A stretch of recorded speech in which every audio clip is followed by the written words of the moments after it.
Saksi ang bayan ng Talavera, Nueva Ecija sa kasipagan at dedikasyon ng ating mga magsasaka na araw-araw din susumikap upang palawakin at pagyamanin ang kanilang sakahan.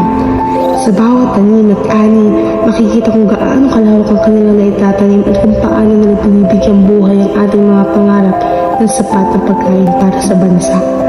Ang kanilang walang pagod na pagpupunyagi ay sumasalamin sa katatagan ng ating agrikultura. Sa luntiang palayan, makikita ang tahimik na bayani, ang magsasaka ng palay. Sa magaspang niyang mga kamay, siya ay nagtatanim, nag-aalaga at nag-aani upang pakainin ang bansa.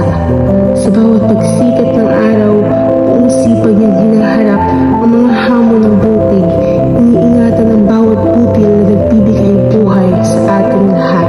Dito po tayo ngayon sa Nueva Ecija, bayan ng Talavera, upang masaksihan at kamustahin ang ating mga kababayan na magsasaka. Gaano na po kayo katagal nagsasaka? 20 taon na. 20 taon na ako nagsasaka. Matagal-tagal na rin po pala. Matagal na. Mga siguro since 10 years pa. So matagal na nga po. Bakit po ito yung napili yung hanap buhay po? Ano kasi yan, ginagawa ng magulang namin. Eh, wala namang ibang hanap buhay din. Kaya tinuloy namin magkakapatid. Maganda kasi sa buhay.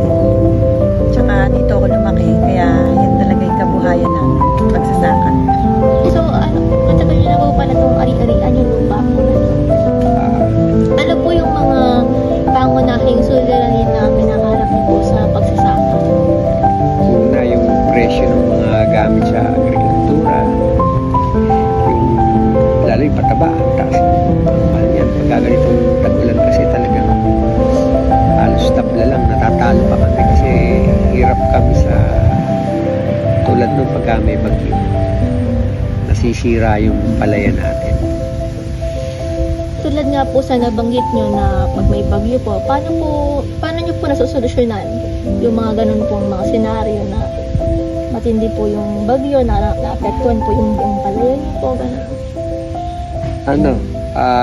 Kahit na balikatan pa lang siya, yung hindi pa pwedeng anihin, napipilitan na kaming ipaani kahit mura na lang siyang nakukuha. Ang baba ng presyo ng palay. Kapag ganun po na super baba na po ng presyo, nalulugi na rin po kayo, may mga tanggap po ba kayong tulong pinansyal sa gobyerno po? Minsan may konting ayuda galing sa gobyerno. Lalo yung kailangan namin yung pataba. Yan. Opo. Kailangan namin yan. Nakakatanggap kami ng konting ayuda. Malaki na rin po ba yung tulong na binibigay po na mga pataba, ganun po? Nadadagdagan na namin. Kami na nagdadagdag kung kulang man. Pero sana nga lumaki pa yung suporta ng gobyerno sa amin mga magsasaka. Magkano po yung kadalasang kinikita niyo po sa pagtatanim o pagsasaka po? Kapag ganitong tag-ulan, ala kaming ginikita. Natatalo pa kami. Pagod. Swerte na lang pag may natirang ilang kaban pangkain ng pamilya. Sa tingin niyo po ba sapat na po yung pagod, pawis na ginugugol niyo po sa pagsasaka, sa kinikita niyo po o ano? Hindi sasapat. Lalo pagka may may estudyante, may pangangailangan sa bahay, kakautang kami. Pag summer, medyo kumikita ang konti. Pero pag ganitong tag-ulan, talo talaga kami. Aware po ba kayo dun sa may pangako po ng ating presidente sa pagbaba po ng presyo ng bigas? Yung pangako ba niya na 20 pesos ang bigas gagawin? Hindi, napaka-imposible yata. Medyo imposible. Kung maganda ang assessment nila, kung talagang sa palagay nila kikita yung magsasaka, pwede naman. Pabor po sa inyo? Hindi pa rin Sa po. mga bumibili lang ng bigas. Pero sa amin, talo kami. Kahit po bumaba pa po yung mga materyales. kahit bumaba yung materyales. Saka hindi posible na bumaba ng 20. Ano pa magiging presyo ng palay namin? Magka 20 pesos lang ang bigas. Yung mga hakbang o proseso po na ng pagtatanim at pag-aani po na ginagamit niyo? Ngayon, pagtatanim, tao nagtatanim. Pero ang nag-harvest na ngayon, makinarya na. Ano pong mga uri ng makinarya po yung mga ginagamit niyo sa pagsasaka? Harvester, yung tinatawag nating halimaw. Mayroon po ba kayong mga teknik o pamamaraan po na natutunan niyo po upang mapabuti po yung pag-aani niyo po ng bigas? Gumagamit tayo ngayon ng hybrid na binhi para maparami ating ani. Di ba po sa panahon po ngayon, ang dami pong bagyo na kinakaharap natin. Paano niyo po nasusolusyonan yung mga peste nga po na sinabi niyo po kanina? Sa bagyo, wala tayong solusyon doon kasi yun kalamidad talaga.